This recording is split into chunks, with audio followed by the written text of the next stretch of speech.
안녕하세요. 코인 넘버원의 윤송아입니다. 최근 중국의 움직임이 심상치 않죠. 거래와 채굴을 금지하고 있는 상황에서 정부 주도하에 암호화폐 통계를 발표했는데요.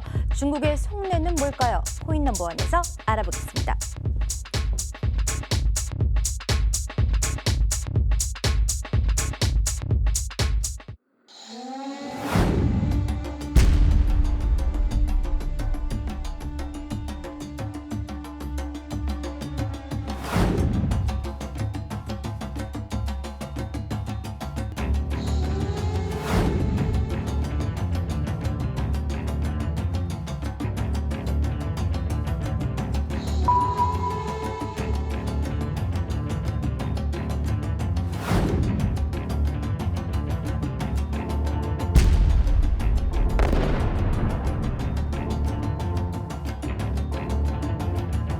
자, 오늘의 주제는요. 심상치 않은 중국 암호화폐 시장. 제게 신호탄입니다. 자, 오늘은요. 정말 오랜만에 코인 넘버원을 찾아주셨죠. 토큰뱅크의 노진우 대표님 잘해주셨습니다. 안녕하세요. 네, 안녕하세요. 오랜만에 코인 넘버원 찾아뵈니까 상당히 좀 긴장되고 떨리긴 하는데요. 일단 오늘 되게 정말 좀 한 번쯤은 다뤄야 될 내용이라고 생각하고 있었는데 암호화폐와 중국 이 역할을 오늘 이 둘이 지금 어떤 식으로 움직이고 있는지 오늘 한번 좀 재미있게 얘기해 보도록 하겠습니다. 네, 감사합니다. 오늘 너무 반가워요. 그리고 또 우리의 단골 게스트입니다. 코인 넘버원이 인정한 암호화폐 전문 평론가죠. 최영원 평론가님이십니다. 안녕하세요. 예, 반갑습니다. 전 세계적으로 정세가 막 이렇게 요동치는 가운데서 암호화폐 시장은 어떤 영향을 받을까? 특히 중국이지 않습니까? 미국과 중국, 중국과 미국이 전 세계 패권 다툼을 하고 있는데 아무래도 중국이 움직이는 것이 심상치 않거든요. 오늘 깊이 파헤쳐 보도록 하겠습니다. 자, 이제 본격적으로 토론을 시작해 볼 텐데요. 오늘의 주제는요, 중국입니다. 정말 재밌겠죠? 기대가 되는데요. 중국은요, 작년 9월에 거래소를 막았고요. 채굴도 금지하고 있는 상황인데요. 네, 두 분은 중국 암호화폐 시장이 조만간 좀 재개할 것으로 전망을 하시나요? 어떻게 보시나요? 중국 암호화폐 시장이 재개할 것처럼 아직은 보이지 않고요. 다만 오히려 블록체인 기술에서 어떻게 좀 더 선점할 것인가 이쪽으로 좀 더 집중하고 있지 않나 싶습니다. 왜냐하면 중국 일단 저도 중국을 한 달에 한 번씩 거의 계속 중국을 왔다 갔다 하고 있는데 중국 블록체인 기업들을 많이 방문하고 있습니다. 근데 보면은 실제로 아직까지 블록체인 기업들이 기술에 대해서는 상당히 노력하고 발전하지만 암호화폐에 대해서 말하는 걸 상당히 꺼리고 있어요.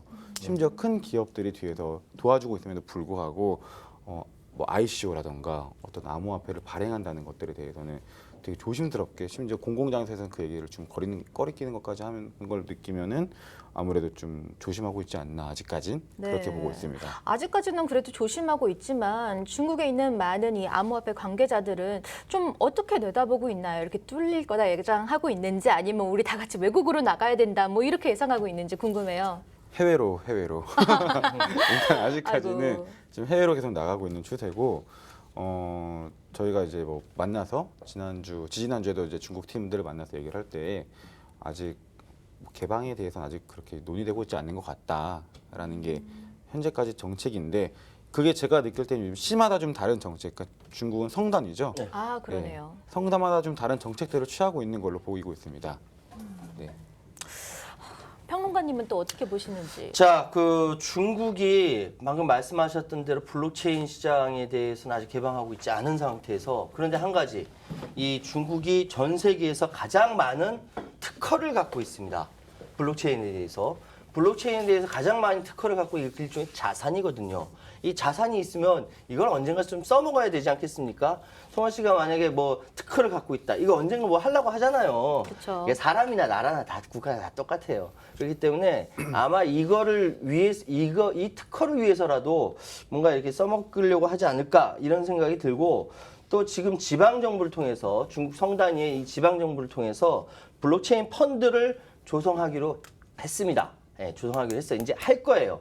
그런데 또 더군다나 각종 스마트 시티 사업과 관련해서 대기업들이 이 퍼블릭 블록체인과 협약을 맺고 있고 또 언제일지 모르지만 하여튼 이런 것들이 여러 가지 움직임이 있으면서 앞으로 중국 시장이 그냥 겉으로 보기에 암호화폐 관련자들 다 외국으로 나가고 뭐 이렇게 하고 있지만 언젠가는 필연적으로 그러니까 이 뭐랄까 시장 개방이 필연적이다.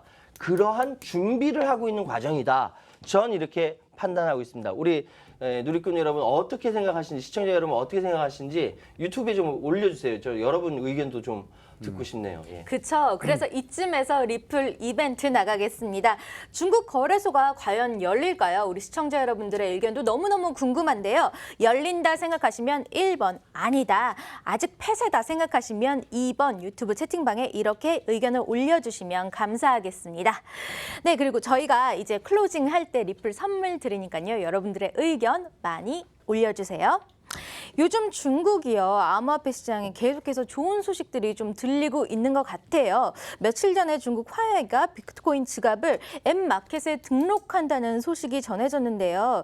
이제 중국에서도 좀 간편히 소유하고 거래할 수 있는 이런 시장이 좀 열리는 건가요? 일단 화웨이라는 기업이 실제로 이제 그 핸드폰에 비트코인 지갑을 탑재한다는 얘기가 되게 기사가 돼가지고 좀 화두가 되었죠. 그렇죠.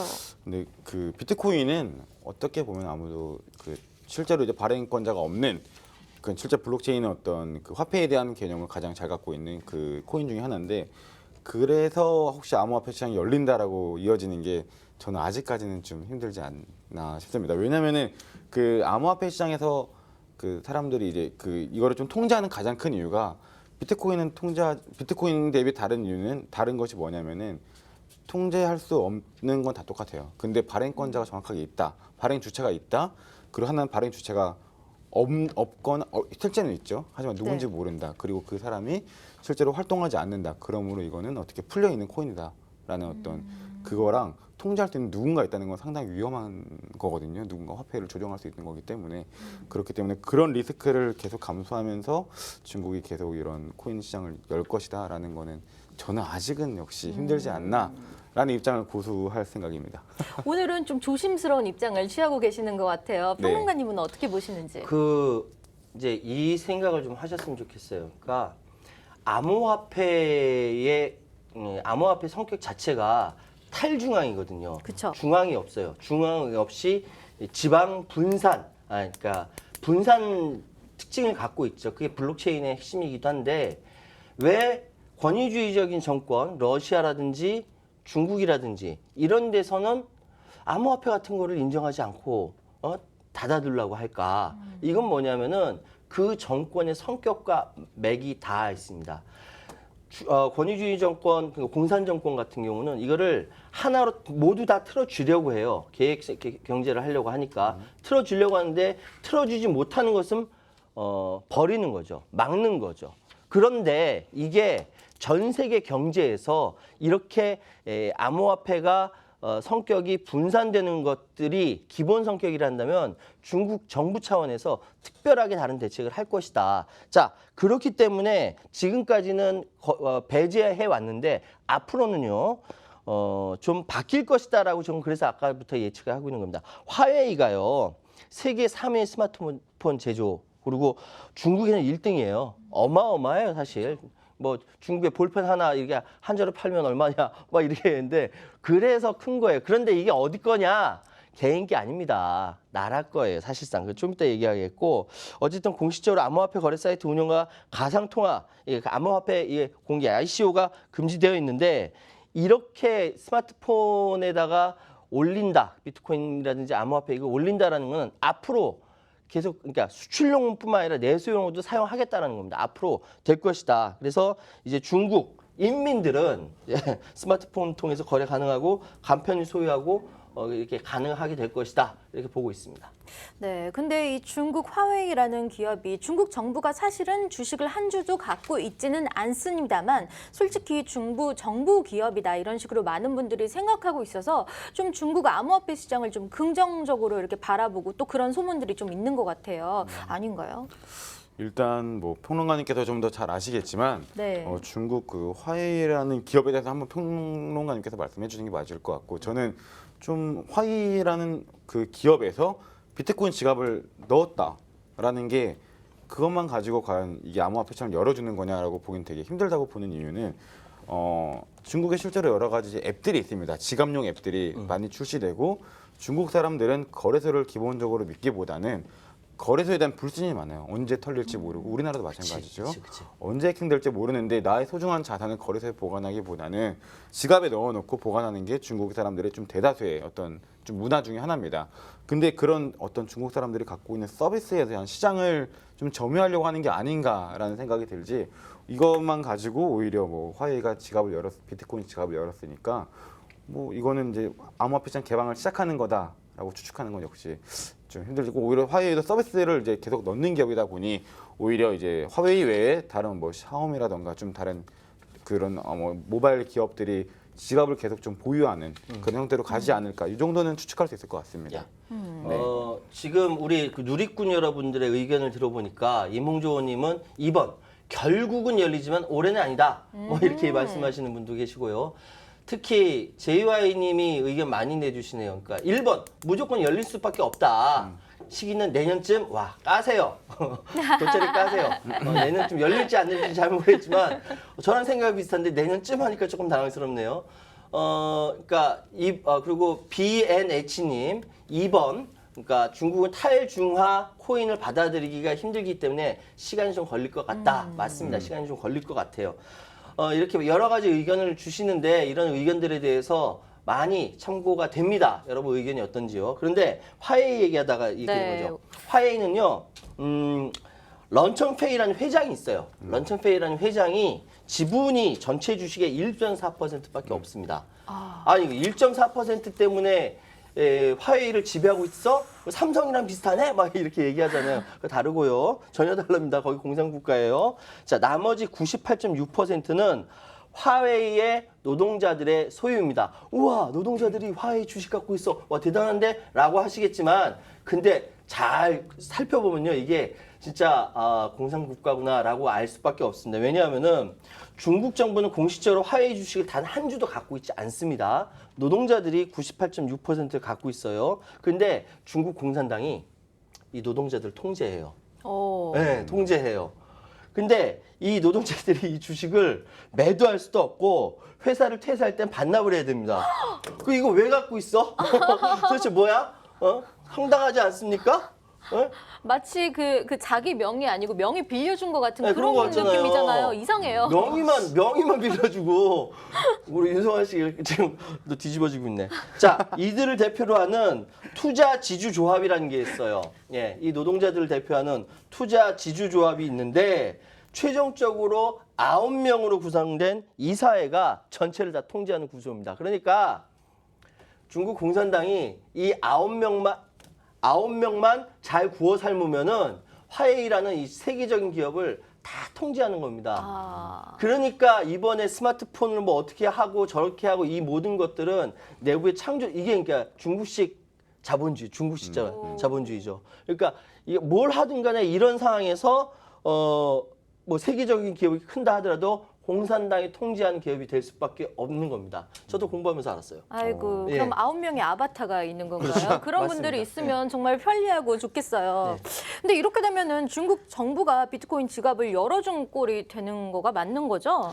그렇죠. 근데 여전히 이제 암호화폐 시장에 굳게 문 걸어 잠그고 있는 상황이고 화웨이가 자국민들의 비트코인을 소유하고 거래할 수 있게 만든 것이다라고 얘기하고 또 비트코인지가 열어준 건 맞는데 여전히 맞는데 뭔가 이렇게 찜찜한 거 있지 않습니까? 이게 만약에 유럽이라든지 미국이라든지 전통적인 자본주의 국가에서 뭔가 해놨으면은 맞아요, 맞습니다 라고 얘기할 텐데 이거는 권위주의적인 중국 공산당 정권에서 딱 뭔가 만든 거기 때문에 이게 언제 어떻게 될지 모르다 보니까 비트코인 지금 열어준 거 맞습니다. 그런데 뒤에 점점점 느낌표 뭐 이런 것들이 남아 있는 것이죠. 지금 이 스토리를 들으면서 굉장히 영화적이에요. 그래서 저는 사실 너무 재밌게 듣고 있는데 네. 대표님은 혹시 네. 맞는 것 같나요? 어떤가요? 일단 화웨이에 대해서는 저도 잘 몰랐는데 이렇게 듣고 보니까 이거는 줬다 뺏는 정말 줬다 뺏는. 예,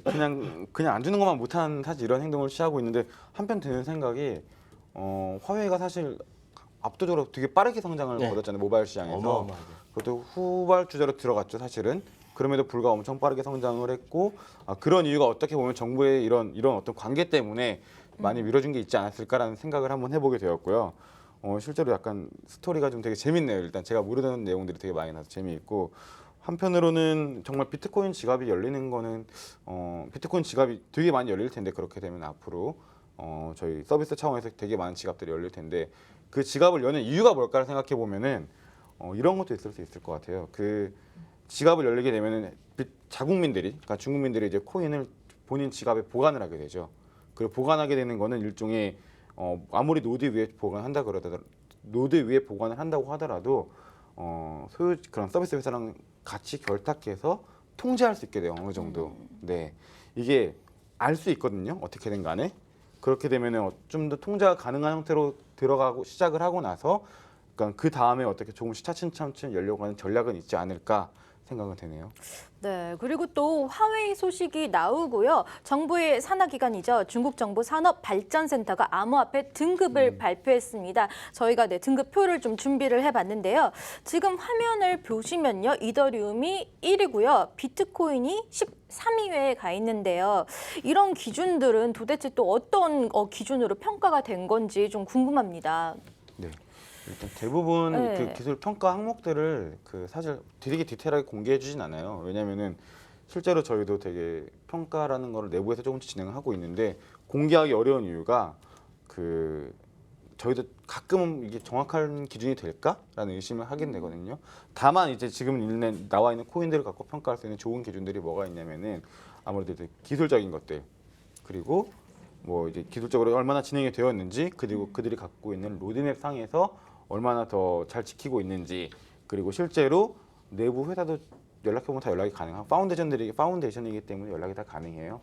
그래서 그런 파운데이션 연락해가면서 실제로 구현되는 과정들을 계속 체크하고 있지 않을까. 그리고 또 한 가지는 그들이 갖고 있는 비즈니스가 똑바로 운영이 되고 있는지 이런 것들을 이제 기준으로 평가를 하게 될 것 같습니다. 그리고 실제로 트랜잭션이라고 해가지고 네. 코인을 얼마나 많은 사람들이 그 플랫폼 위에서 실제로 전송을 해가면서 사용을 하고 있는지 이런 것도 아마 하나의 평가 기준이 될 거고요.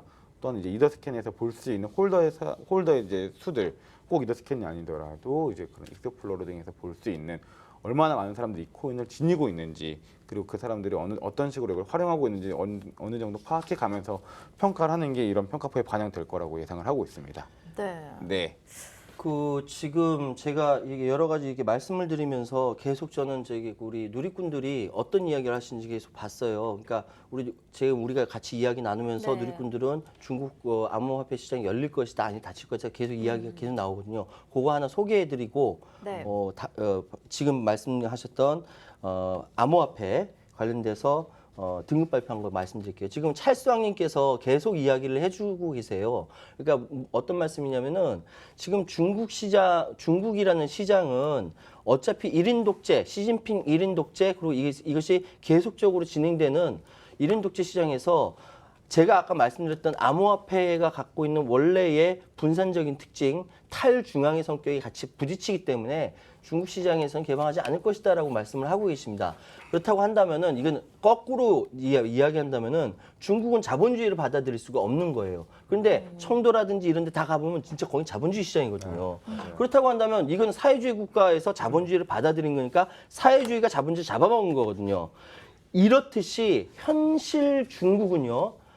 표방은 권력적으로 사회주의를 표방하고 있지만 내용은 자본주의예요. 그러니까 정치 권력적인 사회주의가 자본주의를 잡아먹은 거예요. 이걸 거꾸로 하면은 정치 권력적인 권위주의가 탈중앙을 이야기하는 암호화폐를 잡아먹는 거죠. 이것이 저는 가능하다고 생각해요. 그런데 지금 당장은 어렵다. 왜냐하면은 지금 당장 쉽지 않은 것이 아직까지 중국이 전 세계적으로 암호화폐 시장을 이끌어가는데 아직까지 힘든 거, 아직까지 헤게모니를 주는데 준비가 필요한 거죠. 그렇기 때문에 개방은 필연적인데 그 시간이 좀 걸릴 것이다라고 생각하는데 기본적으로 지금 말씀하시는 찰수왕님의 의견을 저는 굉장히 존중을 합니다. 그리고 방금 말씀하셨던 암호화폐 등급 발표한 것 있잖아요. 네. 이게 중국 공업정보부와 우리나라의 과학기술부 이런 거예요. 거기 있는 이제 발전연구원에서 이게 CCID라고 해요. 예, 우리 누리꾼들에게 찾아보면 나와요. 예, 인터넷 찾아보면 나오시니까 CCID라고 하는데 여기서 블록체인과 암호화폐 기술 평가 그리고 순위 발표 뭐 이런 것들을 했습니다. 그러면서 방금 말씀하셨던 대로 윤성환 씨가 얘기했던 대로 이더리움이 1등하고 비트코인이 13등이야. 와. 왜 이렇게 점수를 안 준 걸까요? 글쎄 말입니다. 그 2위가 스팀이고 3위가 리스크라고 돌아가는데 어떤 기준에 따라 진행되냐면 기술력이 어느 정도 되느냐, 그리고 응용성이 어느 정도 되냐, 독창성이 어느 정도 되느냐, 기술력과 응용성과 독창성 이 세 가지를 기준으로 해서 점수를 매긴 후 이게 1등, 2등, 3등 이렇게 하는 거죠. 근데 비트코인 나온 게 오래됐거든. 오래됐으니까 다른 새로운 기술, 새로운 응용, 그러니까 비트코인은 되게 비싸고 참 좋은 거긴 하지만 다른 새로운 선진 문물이 들어오니까 네. 밀려날 수밖에 없는 거예요. 그러니까 13등 한 거고, 자 기술 평가에서는 스팀이 가장 높은 점수를 얻었답니다. 자, 제 이 등수 말씀드린 거 잘 들으세요. 나중에 중국 시장 진출 우리 누리꾼 여러분 하실 때 어느 것을 그 중국에 쳐주고 있는지 생각하셔야 된다고요. 기술에서는 스팀이 제일 좋은 점수를 받았고, 그리고 응용성 부분에서는 네오와 퀀텀 이게 1등, 3등 받았어요. 그리고 독창성에서는 역시 비트코인이죠. 이렇게 되어 있거든요. 그러면 이런 생각 가운데에서 이제 중국 시장 열리면은 내가 어떻게 분산 투자를 할까? 이런 생각을 하시는 게 좋을 거라는 생각이 들고요. 그리고 역시 유리한 거는 중국계 암호화폐 코모도와 이더리움 이 부분이 코모도와 이더리움이 뒷심을 발휘하고 있다. 이런 말씀 드릴게요. 네, 이렇게 듣다 보면 참 신기한 게 이 거래량 채굴은 막았으면서 암호화폐 그리고 블록체인에 굉장히 시간을 많이 들이고 공을 많이 들이고 있는 것 같아요. 그리고 또 사기성 코인 400개나 이렇게 또 적발을 해내기도 했다는데 이 같은 발표가 중국의 어떤 글로벌 시장으로 이렇게 나가기 위한 어떤 그런 준비 단계가 아닐지 뭔지 좀 궁금합니다. 일단은 글로벌 시장으로 나가기 위한 준비라고도 볼 수 있는데 그 전에 먼저 사실 중국계 코인이 사실 지금 시중에 있는 것들 중에서 거의 한 50% 이상은 중국계 코인이 맞아요. 그러니까 우리는 모르지만 뭐 지금 거래소 상장돼 있는 것들 중에서 한 70%는 중국계 코인이다라고 보시면 되는데, 그러다 보니까 중국계 그 말은 뭐냐면 한편으로는 중국계 코인이 지금도 엄청 많이 발행이 되고 있다라고 볼 수 있고요. 그 많이 발행되는 것들 중에서 당연히 사기성에 짙은 것들이 있을 수밖에 없어요. 뭐 당연히 금융 피라미드 형태의 사기 혹은 이제 통화를 만드는 코인이라고 하죠. 플랫폼 코인들은 대부분 코드를 공개할 수밖에 없습니다. 그 이유는 이제 GPL 라이센스 등에 의해 가지고 최초의 라이센스를 갖고 온 오픈소스 코드가 공개를 요청하는 라이센스를 갖고 있기 때문에 다음으로 받아 쓰는 그 사람도 공개를 해야 되는데 그럼에도 불구하고 공개하지 않는 코드들, 이런 것들을 보면은 일부 이제 중국에서 어떤 가이드가 나오고 있는 게 아닌가. 그러니까 규제를 일부 이제 사기성에 짙은 코인들을 잡아가면서 가이드를 내고 있는 게 아닌가라는 생각은 이제 들고, 또 하나 드는 거는 아까 이제 평론가님께서 말씀해주신 게 이제 그 응용성 부분 네오와 퀀텀. 사실 이 순위를 보면 재밌는 게 중국계 코인들, 중국에서 약간 선두를 갖고 있는 코인들이 높은 점수 혹은 순위권 안에 되게 많이 포진되어 있어요. 근데 여기서 이제 스팀을 가장 기술 평가에서 높은 점수를 준 이유는 한편으로 저희도 이제 기술 기업이니까 한편으로는 그거예요. 그 가장 안전하게 가자 평가는 뭐냐면 스팀 블락원이 만든 어떤 대표적인 코인이고, 블락원이 지금 하고 있는 게 모두가 알고 있는 이오스라는 걸 만들고 있죠. 뭐 덴라니 뭐 같이 함께 하고 있지만 그러면 기술적으로 좋다고밖에 볼 수가 없는 거예요. 왜냐하면 가장 오랜동안 개발을 꾸준히 해왔고 실제로 스팀을 갖고 이제 스팀 이시라는 서비스를 운영을 하고 있죠. 그렇기 때문에 기술 평가에서 안정적으로 뭐 정말 떠오르는 게 딱 여기. 가장 먼저 좋은 점수를 줄 수 있는 게 여기고, 응용성 부분이라는 게 되게 애매해요. 응용은 과연 뭘까? 뭘 응용한 걸까? 네, 퀀텀, 네오 같은 경우는 이제 사실 이제 뭐 다운페이가 만든 뭐 국가기관의 코인이다 이런 얘기를 하는데, 퀀텀 같은 경우는 사실 지금 되게 애매해요. 포지션이. 이번에 이제 어제도 한번 미더비 있었죠. 퀀텀에서 이제 다음 기술을 향한 대규모 미더비 열렸었는데 거기서도 사실 저희도 기술적인 측면에서 봤을 때 되게 불안정하거든요. 여전히 블록체인의 핵심인 블록이 계속 생성이 잘 돼줘야 되는데 한 번씩 뭔가 루스되는 일이 벌어져요. 그럼에도 불구하고 중국 코인이기 때문에 중국 내에서 평가한 중국 코인이기 때문에 좀 높은 평가를 받은 게 아닌가라는 생각이 좀 들고 있고, 그리고 실제로 어쨌든 이런 과정들, 그러니까 평가를 통해서 좀 좋은 것들, 그리고 사기성이 짙은 코인들을 가려내는 과정들이 있다는 거는 뭔가를 준비하고 있다고 볼 수는 있죠. 근데 그게 제가 볼 때 어떤 그 기반 산업을 좀 제대로, 그러니까 이제 중국에서 코인을 만드는 회사들을 제대로 잡고 다음으로 넘어가기 위한 게 아닌가, 그런 생각이 듭니다. 예, 그 지금 우리가 이야기하는 사이에 우리 누리꾼들 유튜브에서 굉장히 치열하게 이야기해 주시는데 특히 제가 눈여겨볼 수 있는 게 BNH님이 지금 중국의 국가 성격을 생각을 해보니까 지금 결국은 중국이란 나라가 국가에서 발행한 코인이 기축통화가 돼서 전체를 리드할 것이라고 굉장히 예리하게 말씀을 해주셨어요. 충분히 그럴 개연성이 많습니다. 그리고 많은 분들이 그리고 나르님입니까? 결국은 인터넷도 열었듯이 암호화폐도 거래소도 열릴 수밖에 없다 이렇게 말씀을 하고 계시네요. 맞습니다. 북한도요. 인터넷 열었어요. 북한에서 북한도 인터넷 쇼핑이 있답니다. 예. 그러게요. 그것처럼 어차피 추세라는 게 있어요. 그렇게 열릴 수밖에 없다라는 말씀드릴 수 있겠고요. 제가 지금 방금 윤성아 씨가 질문하신 것이 뭐냐면은 그러니까 사기성 코인 421개예요. 정확하게 말씀드리면 421개를 적발했는데 이게 그 4월에 사기성이 짙은 421개 중 60%가 해외에 기반을 두고 있는 겁니다. 참 인터넷 하는 사람들 머리 정말 좋아요. 자, 특징 말씀드릴게요. 우리 지금 현재 한국에서도 중국 코인 갖고 계신 분들이 있기 때문에 혹시나 넘어가지 마시라고 특징 말씀드릴게요. 첫 번째, 모든 금융 사기가 뭐냐면 똑같이 금융 피라미드 성격을 띠고 있어. 누가 하나 먹고 있으면 밑에서 줄줄줄줄 내려간다는 거죠. 그게 뭐냐면 그러니까 투자자들로부터 돈을 받고 그걸로 신규 투자를 메꾸는 거예요. 그러니까 윗돌 빼서 아랫돌 메꾸는 이런 식으로 하는 거지. 전형적인 사기야 이거 유사수 신행이. 응? 야, 이거 속지 마시고요. 두 번째로 그러니까 암호화폐의 그 프로젝트 내용이 오픈 소스로 구성되어 있지 않다라는 거예요. 그러니까 이제 누구나 활용될 수 있도록 투명하게 공개되어 있는 이 오픈 소스 코드로 만들어져 있다라고 하면 괜찮겠는데 그렇지가 않다. 기술력을 검증하기 힘들어서 사기 위험도 커지는 셈이다. 이렇게 말씀드릴 수 있고요. 마지막 세 번째로는 사기성 가상통 암호화폐들은 정상적인 가상 암호화폐 거래소에서는 거래되지가 않죠. 예, 소위 얘기해서 뭐 이 비유가 되는지 모르겠는데 부동산 떴다방 있죠. 예, 부동산 떴다방처럼 암호화폐도 그렇게 거래한다라는 겁니다. 금방 반짝했다가 그만 사라지는 플랫폼에서 거래된다. 자, 이렇게 왜 할까? 중국이 왜 이렇게 막 421개를 갑자기 딱 잡아내가지고 막 할까?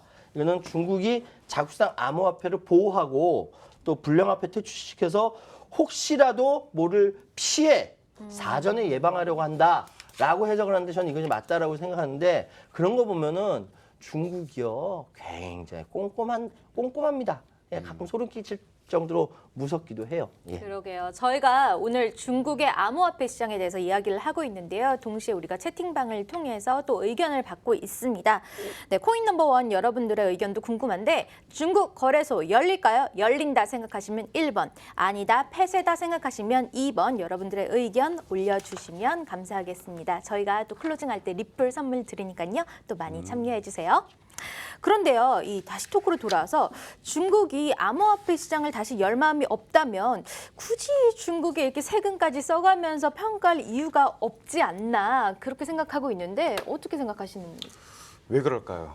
왜 굳이 그럴까요? 나라에서 돈을 써가면서 뭔가 하려고 이런- 하니까 그러는 게 아닐까요? 자, 다시 좀 돌아가 보면은 실제로 중국은 암호화폐 시장을 맡고 있는데 가장 많은 코인을 갖고 있는 나라는 어디일까요? 중국이죠. 그렇죠. 네, 가장 큰 채굴장을 갖고 있는 것도 어딜까요? 중국이죠. 네. 그리고 지금 실제로 ICO를 가장 많이 하고 있는 나라는 어딜까요? 중국이에요. 실제로 중국을 가면은 수많은 ICO들이 계속 나오고 있고요. 그 모든 것들이 해외에서 진행이 되고 있는데 그 투자를 받는 곳은 어디일까요? 중국입니다. 중국 국민들은 실제로 직접적인 투자를 막고 있기 때문에 P2P 형태의 투자를 하고 있습니다. 지갑에서 지갑으로 이동하는 방식으로 사이트에 뭐 어떤 사이트는 있지만 공개적으로 그러니까 ICO를 하는 형태가 아니라 프라이빗 형태로 계속 투자를 지원받고 있습니다. 그 말은 뭐냐면은 가장 큰 피해가 나올 수 있는 것도 중국이라는 거예요. 네, 가장 많은 중국인들이 투자를 하고 있고 실제로 많은 기업들이 중국 가서 투자를 받기를 원해요. 네, 그렇기 때문에 이런 식으로 정부에서는 어쨌든 투자자들을 보호하기 위한 정책들이 나와야 되고 그걸 위해서 충분히 세금을 쓰는 거는 아깝지 않다라고 볼 수 있고 실제로 중국은 뭐 공산국가라고 하지만 사실 되게 자본주의 국가보다 더 자본에 대해서 자본의 흐름에 되게 민감한 나라 중에 하나거든요. 그래서 중국의 어떤 중국의 어떤 중국 국민들이 원하는 거라면은 중국 정부는 웬만하면 열어줘요. 그러다 보니까 암호화폐 시장이 정말 이제 국민들이 아직까지 필요로 하는 사람들이 그 수요가 지금 뭐 이런 식으로 좀 아직은 적어요. 그러니까 아직까지는 닫혀 있긴 하지만 그들조차도 보호는 해야 되는 거죠. 왜냐하면 그들이 되게 많은 자본을 계속 넣고 있기 때문에 이런 식으로 정부에서 좀 규제를 해가면서 잡을 건 잡고 키울 건 키우자. 네, 그런 식의 정책을 지금 벌이고 있는 거라고 보시면 될 것 같습니다. 제가 뭐 좀 기사를 검색하다 보니까 어젯밤에 사실 외부적으로는 거래소를 이렇게 폐지시키고 네. 금지를 시키고 있지만 실제로는 음성적으로 거래소 역할을 하는 데가 한 30군데 정도 있다. 네. 그리고 어떻게 보면 이게 대표를 믿고 이렇게 거래를 하는 건데 어떤 때는 좀 안 좋은 일들도 있다라고 들었는데 네. 이게 맞는 건가요? 이게 어떻게 지금 거래되고 있죠? 일단 중국의 기본적인 거래 형태가 우리나라는 뭐 사실 다들 아는 거래소를 이용을 하죠. 중앙거래소라고 보면 될 것 같은데 그 중앙거래소에 본인들이 이제 원화를 갖고 코인을 사고 산 코인을 갖고 다시 뭐 다른 코인을 구매를 하거나 혹은 다른 코인을 뭐 팔거나 이런 식으로 진행이 되는데 중국 같은 경우는 중앙거래소에서 이제 중앙거래소는 이미 중국 본토에 있는 중앙거래소는 사실 없죠. 중국계 거래소들이 전부 다 해외로 나가 있고 그렇기 때문에 중국 런민비, 그러니까 위엔화를 직접적으로 받을 수 있는 거래소는 많지는 않아요 현재. 그러다 보니까 P2P 아까 말씀드렸던 만나서 누군가의 대표를 믿고 누군가의 얼굴을 믿고 그 사람한테 지급하는 형태로 지금 거래가 되고 있습니다. 그러다 보니까 반대로 사기치기도 워낙 쉬운 구조가 되는 거죠. 그러니까요. 만난 사람이 한 번쯤은 도망갈 수도 있는 거잖아요. 정말 뭐 이 정도면 충분하다 갈 수 있는 거죠. 그렇게 되다 보니 이런 거래가 지금 중국은 좀 횡행하고 있고 오히려 거래소를 막게 되면서 생기는 어떤 안 좋은 문제들이라고 볼 수 있죠. 사이드 이펙트가 생긴 거죠. 네. 그래서 혹시 이렇게 좀 세금까지 글쎄 써가면서 말입니다. 이렇게 등급을 매긴 걸까요? 뭘까요? 뭐 시진핑 마음이겠지만 어쨌든 이렇게 세금을 쓰면서 하는 이유가 있겠죠. 그러니까 방금 말씀하셨던 것처럼 코인을 관리한다라는 것은 뭔가 의도가 있는 거예요. 우리가 뭐든지 다 이렇게 하지 않습니까? 또 이제 또 채팅방 보니까 넥스트 도어님이 윤송아 씨 귀걸이 너무 이뻐요. 헤어스타일 귀여워요. 뭐 이렇게 얘기하시는데 감사합니다. 제가 아이고 감사하네요. 감사합니다. 그리고 아카시아 112님이 현실적인 말씀해 주셨어요. 중국 시장이 열려야 우리가 살아요. 맞죠. 중국 시장이 열려야 살 수 있죠. 근데 또 이 중에 플라스타님께서 의미심장한 말씀을 해주셨네요. 1도 아니고 2도 아니고 1.5라고 이야기하셨어요. 뭐냐면 이거는 일부 개방, 일부 폐쇄라는 의미입니다. 이게 뭐냐면 중국 정부의 의도와 딱 맞아떨어지는 이야기입니다. 중국 정부는요. 권력은 사회주의 국가, 경제는 자본주의예요. 이게 웃긴 거예요. 그러니까 이게 가짜인데, 가짜예요. 사실은 사회주의 국가 아니죠. 독재 국가죠. 자, 뭐냐면은 최고 권력자를 중심으로 한 정치 체제에 맞는 거라고 한다면 무조건 받아들입니다. 그래서 돈을 써서라도 암호화폐 시장에 관련돼서 평가하고 막 이거 몇 등급 몇 등 이렇게 하는 이유가 바로 그건 거죠. 그런데 여기에 마음에 들지 않는다. 혹시 뭐 검은 자금이 들어온다라든지 그걸 활용한다라든지 폐쇄하고. 그러니까 이 모든 것이 중국의 공산당 권력의 구미에 맞는 것으로 움직여지고 있기 때문에 이게 무서운 거예요. 그렇기 때문에 나중에 정치에도 영향을 미칠 것이다. 이런 생각이 듭니다. 그리고 빅토르 흰님이 지금 블록체인 박람회에 가 계시다고 하거든요. 나 시간이 없어가지고 그런 블록체인 박람회를 못 갔는데 공부하시는 분들은, 그러니까 암호화폐에 대해서 공부하시는 분들은 이런 박람회 한 번씩 꼭 가보셨으면 좋겠다는 생각이 듭니다. 저희 아시아경제TV에서도 6월 7일 날 또 예. 블록체인 컨퍼런스 하잖아요. 예. 또 많은 분들 또 관심 가져주셨으면 좋겠어요. 예. 네, 근데 중국이요. 작년에 시장을 막았던 게 중국처럼 통제 경제 체제를 갖춘 나라에 맞지 않으니까 통제할 수 없는 시스템이니까 막은 거잖아요. 맞죠? 사실은 처음에는 중앙화, 중앙으로부터 탈출한다라는 이런 기치를 든 것이 비트코인이고 그 기본적인 성격이 블록체인의 성격이니까 막은 건 맞아요. 그렇게 한 건 맞는데 따지고 보면은 그렇게 생각해 보다가 중국이 이래 보니까 이게 전체 추세거든. 아무리 그러면은 중앙 정치 권력에 영향을 미치지 않는 중앙 집중적인 정치 권력에 영향을 미치지 않는 범위라면 품을 수도 있겠다라는 생각을 한 거예요. 그래서 암호화폐로서 국가 경제 성장에 도움을 줄 수 있다? 그럼 내가 품어봐야지. 모든 상황에 리스크가 있을 수 있으니까 품어봐야지라고 이야기하는 거고, 그리고 문제는 뭐냐면 아니 암호화폐 이렇게 나온 것이 오래된 게 아니지 않습니까?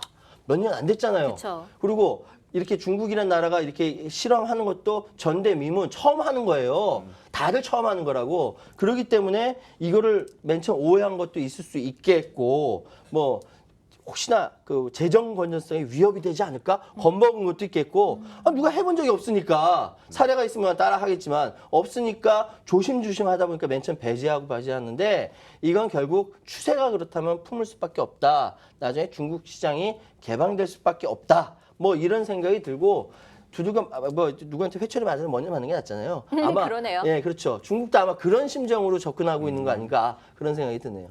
그럼요. 중국이 암호화폐 시장을 막았던 그 이유들이 점차 좀 해결이 돼가고 있는 것 같은데 어떻게 보시나요? 저는 그 암호화폐 시장을 막을 때 되게 심플하게 이제 이거를 그 당시만 해도 되게 심플하게 생각했어요. 왜냐면 단순히 암호화폐를 통해서 유출되는 자금이 상당히 많았다. 당시만 해도 중국에서 뭐 중국으로 들어오는 그런 수입보다 밖으로 나가는 게 훨씬 크니 이거는 폐쇄하자. 왜냐하면 외화 유출이 엄청 커지기 시작하면은 뭐 당연히 관리가 안 되잖아요. 근데 아직까지 블록체인 그 기술을 통하면은 외화 유출이 엄청 편한 구조가 되어 있기 때문에 우리나라도 작년부터 이거를 좀 경계를 하기 시작했고 막기 시작했죠. 근데 지금 조금씩 해결되어 가고 있다는 것은 반대로 들어오는 게 더 많아지고 있다. 그러니까 경제 논리를 한번 따져보는 거죠. 오히려 중국에서 코인을 계속 발행하고 실제로 기술도 중국이 가장 앞서 있어요. 코인 쪽 기술은 많은 메인넷 그러니까 플랫폼 코인이라는 것들도 중국에서 개발하는 것들이 가장 많아요. 그러다 보니까 여기서 이 사업을 키우면은 오히려 인컴이 훨씬 크다. 국가 차원에서. 자, 그렇다면은 다시 지금 기존에 갖고 있던 문제들을 조금만 해결하고 나서 중국으로 들어오게 만든 게 좋지 않을까? 그게 핵심이 된 게 블록체인 사업이다라고 보게 된 거죠. 저는요 또 이런 얘기 들은 적이 있어요. 작년에 국내 김치 프리미엄이 50%가 넘을 때가 있었잖아요. 이게 사실은 중국에서 거래소를 폐지했기 때문에 그 자금이 다 우리나라 대한민국으로 들어왔다라는 말이 있는데요. 근데 슬슬 또 중국이 거래소를 다시 오픈할 것 같은 조짐이 보이니까 다시 자금이 본국으로 돌아가고 있다라는 그런 말이 있어요. 또 두 분은 어떻게 보시는지 이게 또 가능성이 있는 얘기인지 또 궁금합니다. 그러니까 우리가 자본이라는 것은 네. 그러니까 이자가 비싼 대로 흘러가요. 보통 자본 이자가 비싼 대로 흘러가고 구멍이 있는 데는 다 들어가게 돼 있습니다. 네. 그래서 정부에서 또는 그 국가 권력이 투명화하려고 하는 거는 뭐냐면 세금을 제대로 거두려고 하는 거예요. 그런데 김치 프리미엄이라고 들어왔다가 여기 없어지면 다시 흘러가는 게 당연한 것이죠. 그런데 이런 와중에 혹시 뭐 검은 자금이라든지 마약 자금이라든지 이런 것들이 있을까봐 좀 걱정은 되는데 이거는 막을 수 없는 흐름 아닐까 저는 그런 생각이 들더라고요. 근데 또 막상 보면은 중국이 이렇게 말로만 금지한다고 하고 뭐 해외 서버 이전 등 우회적인 방식으로 똑같이 거래가 되고 있는 것 같아요. 계속 진행되고 있는 게 맞죠? 네, 뭐 일단 계속 진행되고 있는 게 맞고요. 실제로 좀 그 작년 김프 시절의 얘기를 잠깐 돌아가서 네. 해보면은 그때 실제로 사람들이 다 막연히 추측만 하던 그런 이야기들을 실제로 제가 이제 해외 사례들을 토대로 좀 말씀을 드리면은 당시 홍콩, 일본, 중국 이 3국에서 되게 많은 자금이 한국으로 들어왔어요. 정말 많은 자금들이 막 들어왔어요. 코인으로. 왜? 김프가 너무 심하니까 일단 3%에서 한 5%까지는 해도 뭐 이 정도는 왔다 갔다 하는데 뭐 큰 메리트가 없다. 물론 대규모 자금들은 1%만 먹어도 되기 때문에 왔다 갔다 했는데 자, 왜 그렇게 할 수 있는 가장 큰 이유가 블록체인의 정말 선진화된 기술 때문인데 자, 아무리 오래 걸려도 한 20분 내로는 다시 해외로 다 유출이 가능한 거죠. 네. 왔다 갔다가 20분 만에 다 해결이 되는 거예요. 근데 이게 이제 이걸 아는 국가들이 점점 생긴 거예요. 홍콩 같은 경우는 코인을 구입하는 게 자판기로도 구입이 가능했었거든요. 그 당시만. 지금도 마찬가지고 자판기로 코인 구입하고 한국에 보내서 다시 빼오면은 바로 뭐 3% 먹는다. 그치. 이런 것들이 퍼지기 시작한 거예요. 저는 당시에 이제 홍콩에 있었고 중국에 있었는데 홍콩 친구들 중에서 이런 얘기가 있었어요. 그러니까 아비트라제라고 하죠. 지금 아비트라제 안 하면 바보다. 한국 가서 거래해서 수익 안 챙기면 바보다라는 얘기가 있을 정도로 그만큼 이제 계속 자금이 들어오기 시작한 거예요. 근데 그게 상당히 오래 유지된 가장 큰 이유가 뭐냐면은 흔히 말하는 세력들이라는 사람들이 있죠. 사실 세력이라기보다는 큰 자금을 넣었던 고래. 사람들이 고래. 고래들이 그 당시 이제 외화 관리가 본격적으로 시작되면서 출금이 안 되기 시작한 거예요. 외화로 못 갖고 나가기 시작한 거예요, 현금을. 일본 사람들 같은 경우는 그런 게 있었어요. 외화를 잔뜩 코인을 잔뜩 넣은 다음 판 다음에 다시 일본으로 현금을 빼가지고 나가는데 우리나라에서 해외로 나가는데 걸리는 그 외화 유출법이 아마 2만 불, 아마 10,000불인가 20,000불인가 그럴 거예요. 근데 그게 이제 엄격하게 관리를 시작하니까 나가지 못하는 구조가 생기면서 그 당시에 큰 이슈가 됐던 금괴 사건. 이게 이제 돈을 못 갖고 나가니까 금괴로 바꿔가지고 나가는 이게 그래서 결과적으로 나갔어요. 결과적으로는 나가게 되었는데 그러다 보니까 이제 해외에 있는 많은 사람들이 물리게 된 거예요. 결국 여기에 물리면서 이제 갖고 보유하게 되는 거고 여기서 국내에 보유한 코인들이 국내에 보유한 자금들이 상당히 많은 걸로 현재 추정되고 있고 제가 알고 있는 중국계 혹은 홍콩계 사람들도 물려 있다라는 말을 표현하고 정확하게 얘기를 하고 있기 때문에 그때 이 김포가 있었던 일이 아마 이런 것들이 가장 큰 이슈였기 때문에 그랬고 실제로 똑같이 거래가 되고 있어요. 중국에서는 네. 뭐 이제 여러 가지 방법으로 계속 거래를 하고 있고 네. 절대로 막지 못한다. 네, 그렇게 보면 될 그렇군요. 것 같습니다. 제가 어제 또 뉴스를 보니까 중국 정부가 블록체인 개발에 최우선순위에 국가 행정 명령을 내렸다라는 기사를 봤습니다. 보셨죠? 예, 제가 봤어요. 이게 알리바바, 바이두, 텐센트를 포함해서 600개의 이 스타트업 회사에 개발을 지원한다. 그러니까 바이두 경우에 10만 명의 AI. 지금 중국은 진짜 규모가 원래 규모가 어마어마해요. 10만 명의 인공지능 블록체인 인재를 양성해서 2030년까지 중국이 이 분야에 최고가 되겠다라고 했대요. 중국이 행정명령을 내렸대요. 근데 중국이 이렇게 한다는 거는 진짜 전부를 다 쏟아 넣는다는 거고 딱 한 가지만 더 말씀드리면 왜 이렇게 하냐면 미국 때문이에요. 모든 분야에 있어서 중국은 미국을 의식할 수밖에 없고 미국과 경쟁을 해야만 하는 입장에 빠져 있기 때문에 그런 거고 그리고 미국도 마찬가지로 신경 쓰고 있고 그래서 군사까지 막 부딪히고 막 그런 거죠. 어쨌든 2030년까지 중국이 이 분야의 최고가 되겠다라고 하고 있으니까 아마 여기에서도 여러 가지 파생되는 이야기들이 많을 것 같습니다. 그런데 또 블록체인 도입 그리고 기술 개발을 촉구하는데 중국의 규제 체제 내에서 개발을 한다라는 말이 이게 가능한가요? 체제 내에서 가능한가요? 가능하죠. 네, 충분히 가능하죠. 왜냐하면은 그 체제가 일단 뭔지 생각하면 될 것 같은데 그 체제가 규제가 아니에요. 체제라는 거는 이제 거기서 어떤 식으로 시스템을 구성한다는 건데 지금 이제 가령 항저우 같은 곳에서는 이제 블록체인을 전폭적으로 지지한다는 선언을 했고 제가 알기로 6월 6일 날에 어떤 개막식 이런 것이 열리게 됩니다. 거기서 말하는 체제는 시단위의 펀드를 구성을 하고 블록체인 기업을 자기들이 이제 만들어놓은 공간에 육성할 수 있는 공간에 넣어두고 지원을 계속한다는 건데 그리고 이제 나오는 수익을 어떤 식으로 국가와 시단위와 쉐어하자. 이런 내용들을 하고 있는 거거든요. 그런 게 이제 하나의 체제가 되는 거고 그 말은 스타트업, 블록체인 기업들이 되게 쉽게 성장할 수 있는 환경을 만들어주겠다는 거랑 똑같은 말이에요. 실제로 항저우에서 공약 중에 하나는 국내 기업도 받지만, 그러니까 중국 기업도 받지만 해외 기업에 더 많이 투자를 하겠다. 네. 해외 기업도 와라. 이런 얘기를 하고 있는 거는 중국으로 다 흡수하겠다는 어떤 강한 의지거든요. 그래서 구성되어 있는 자금 규모가 1조 7천억 정도라고 들었습니다. 그 정도. 제가 정말 도대체 중국이 어떠한 생각을 가지고 있는지 너무너무 궁금했습니다. 그래서 퀀텀의 CEO 패트릭 다이를 만나서 한번 물어봤습니다. 영상 한번 보시죠. I think right now in China is quite like it's a little complex right now. The government they do not really want to kill the tech knowledge, but in China they have too many people. We have too many people. We have 1.5 billion people, so they worry about the financial security. And in 2017 the government realized maybe some risk in the whole industry, so they say I will ban the ICO, I will ban the exchange right now, temporarily.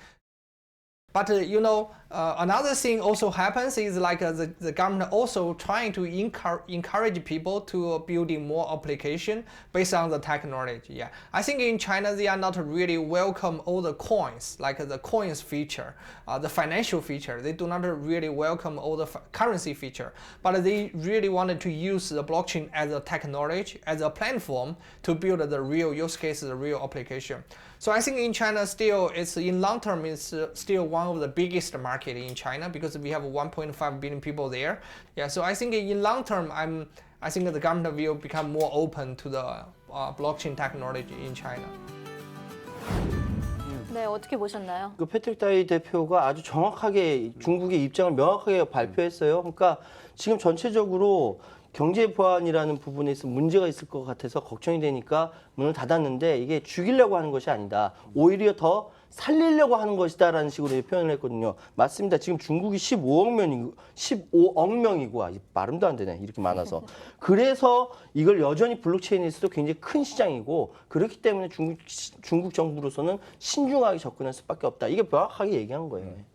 어떻게 보시나요? 당연히 신중할 수밖에 없는 게 저희가 지금 한 5천만 인구, 4천만, 5천만을 말하고 있는데 거기 안에서도 지금 피해 규모가 한 번씩 펼쳐지면은 네, 뭐 몇 천억 단위 피해가 펼쳐지는데 한번 좀만 이거를 한 10배만 늘려볼게요. 조 단위가 되죠. 네. 그런 것들을 그렇다면 막자. 이 중국의 암호화폐 시장이 열린다면 좀 어떤 식으로 열릴 것 같아요? 일단 암호화폐 시장이 열린다 하면은 네. 예쁘게 열리지 않을까요? 사실 좀 이 작품에는 좀 중국 예민하죠. 정부가 네. 중국 정부 이게 굉장히 예민한 얘기예요. 네, 중국 맞아요. 정부가 지금 준비를 하고 있는 것이다라고 생각하고 굉장히 디테일한 부분까지 신경 써서 접근을 할 것이고 앞으로 열리게 된다라면 차츰 시그널을 보낼 겁니다. 앞으로 열릴 것이다, 열릴 것이다 계속 시그널을 보내서 결국은 예쁘게 열린다고 했는데 저는 멋있게 열린다. 하여튼 그렇게 준비를 할 거예요. 그 시그널 포착하는 것이 우리 시청자들 분들의 과제라는 생각이 드네요. 네. 근데 이 블록체인의 흡수 속도나 블록체인 특허 수량을 보면은 정말 블록체인의 장점을 정말 잘 알고 있는 것 같아요. 그래서 어떻게 보면 암호화폐 시장이 서서히 열리고 있는 게 아닌가 뭐 그런 생각도 드네요. 그렇죠. 지금 이제 제가 맨 처음 말씀드린 게 중국의 블록체인 특허가 세계에서 최고로 많고 제일 기술도 발전되어 있는 상황이에요. 이 시장이 그냥 죽지 않는다니까요. 중국이 그렇게 만들어 놓고 갖다 버리겠습니까? 그러니까 여러분께서 이 시장에 대해서 특별히 따로 공부를 하셔야 된다. 이렇게 말씀드릴게요. 네, 알겠습니다. 저희가 어느덧 토크를 마무리해야 될 시간이 다가오고 있는데요. 오늘의 리플 이벤트 당첨자를 좀 발표하고 넘어가야겠죠? 당첨자는요. 네, 우선요. 1번은 20명의 의견을 주셨고 2번에는 7명 이렇게 의견을 주셨습니다. 당첨자는요. JY님, AVA 9님 이렇게 당첨이 되셨습니다. 지금 하단에 나가는 메일 주소로 지갑 주소와 연락처를 보내주시면 소정의 리플을 선물 보내드리도록 하겠습니다. 그리고요 저희가 지난주에 특별히 깜짝 이벤트를 또 했었는데 기억나시나요? 코인 넘버원에서 좀 다뤘으면 하는 주제를 의견들을 올려달라라고 저희가 요청을 했는데요. 당첨 주제는요. 나른님입니다. 얼마 전에 전 노벨 경제학제 수상자인 로버트 실러가 암호화폐는 복잡한 원리 때문에 컴퓨터 공학자 외에는 그 원리를 좀 이해하기가 힘들다라고 말을 했습니다. 과연 암호화폐 원리를 아는 그들만의 리그인지 아니면 모두를 위한 것인지 이게 궁금합니다라고 의견을 보내주셨습니다. 당첨 정말 축하드리고요. 저희가 또 이렇게 주소로 연락처와 지갑 주소 알려주시면 리플 또 보내드릴게요. 이거 어떻게 생각하시나요? 이분의 생각에 대해서? 뭐 원리를 그들만의 리그일까? 우리 모두의 리그일까요? 블록체인은 그들만의 리그가 될 수 있으나 암호화폐는 우리 모두의 리그가 될 수 있습니다. 네, 블록체인과 암호화폐는 밀접하지만 또 떨어져 있거든요. 네. 네, 우리 모두의 리그, 그들만의 리그가 되지 않도록 우리도 동참할 수 있게 공부하고 또 우리만의 리그를 한번 잘 만들어 보도록 하면 좋을 것 같습니다. 네. 그러니까 지금 암호화폐가 원리가 복잡하죠. 그러니까 방금 말씀하시는 것이 상대적으로 독립되어 있어요. 완벽하게 떨어지는 게 상대적으로 서로 영향을 주면서 독립되어 있거든요. 그렇기 때문에 방송을 하는 사람들 그리고 여기에서 종사하는 사람들이 확실하게 이해할 수 있도록 열심히 더 노력을 해야 되는 거예요. 암호화폐 원리라든지 이런 것들을 우리 시청자들 잘 이해할 수 있도록. 네. 대표님 마지막으로 한 말씀 부탁드릴게요. 네, 지금 평론가님 정말 좋은 말씀 해주셨는데 저희는 그 두 가지를 저는 다 하고 있습니다. 진짜? 네, 기술적으로 좀 계속 개발을 하고 있고 또 암호화폐 시장에서도 계속 그 도움을 주고 있습니다. 여러 가지 방법으로. 그래서 이 상대적으로 떨어져 있는 것들, 상대적인 독립이 상대적으로 독립이 아니라 다시 붙어가서 다 같이 그걸 좀 향유할 수 있는 그런 좀 그렇게 같이 공부할 수 있으면 좋겠습니다. 네, 평론가님도 한마디. 방송을 통해서 여러분 만나는 게 기쁘고요. 저 공부 열심히 해서 좀 더 쉽게 여러분께 설명드리려고 하니까 많이 사랑해 주십시오. 예. 네, 알겠습니다. 그럼 우리 다 같이 인사할까요? 코인 넘버 원. 원. 저희는 다음 주 금요일 1시에 찾아뵙겠습니다. 바이바이. 바이바이.